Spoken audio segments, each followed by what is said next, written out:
ജിത്തുവായിട്ട് നമ്മൾ സംസാരിക്കുന്ന സമയത്ത് എനിക്കൊരു സംവിധായകനോട് സംസാരിക്കുന്ന ഒരു മാനസികാവസ്ഥയിലല്ല ആദ്യത്തെ ഡിസ്കഷൻ പോലും. എന്നുവെച്ചാൽ എന്നെ വന്ന് ലാൽ സാറിൻ്റെ അടുത്തൊരു കഥ പറയാൻ വേണ്ടി വന്ന് സംസാരിക്കുന്നത് എൻ്റെ അടുത്താണ്.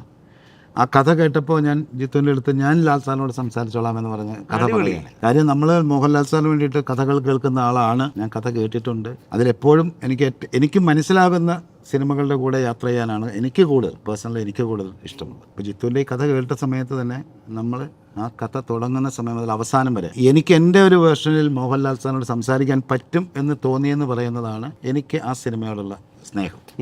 അതിനുശേഷം സ്വാഭാവികമായിട്ടും രണ്ടാമതൊരു ഭാഗം ഉണ്ടാകണമെന്ന് അന്ന് ചിന്തിച്ചു. അത് ഒരുപാട് പ്രാവശ്യം ഞാൻ തന്നെ കഥ പറഞ്ഞു കൊടുക്കാമെന്ന് പറഞ്ഞു. സെക്കൻഡ് പാർട്ടിൻ്റെ ജിത്തുവിൻ്റെ കയ്യിലില്ലെങ്കിൽ ഞാൻ കഥ പറഞ്ഞു കൊടുത്തിട്ടുണ്ട്. അതിന് നമുക്ക് ഇഷ്ടംപോലെ എഴുത്തുകാരൻ ഇപ്പോൾ ജനിച്ചു കളയും. അങ്ങനെയല്ല, ഇതിലേക്ക് വരാൻ വേണ്ടിയിട്ട് നമ്മളൊരു വർക്ക് ചെയ്യണം. അപ്പം അതിലേക്ക് കൊണ്ടുവരാൻ വേണ്ടി സ്വാഭാവികമായിട്ടും അതും നമ്മുടെ ഭാഗത്തു നിന്നുണ്ടായിട്ടുണ്ട്. അപ്പം മൂന്നാം ഭാഗത്തിൻ്റെ കാര്യം പറയുമ്പോഴും തീർച്ചയായിട്ടും ഞാൻ ജിത്ത് സമ്മതിച്ചാലും സമ്മതിച്ചില്ലെങ്കിലും എനിക്ക് വീണ്ടും ഒരു ഭാഗം എന്നുള്ളതല്ല, ഒരുപാട് ഭാഗങ്ങൾ ചെയ്യണമെന്ന് ആഗ്രഹിക്കുന്ന ഒരാളാണ് ഞാൻ.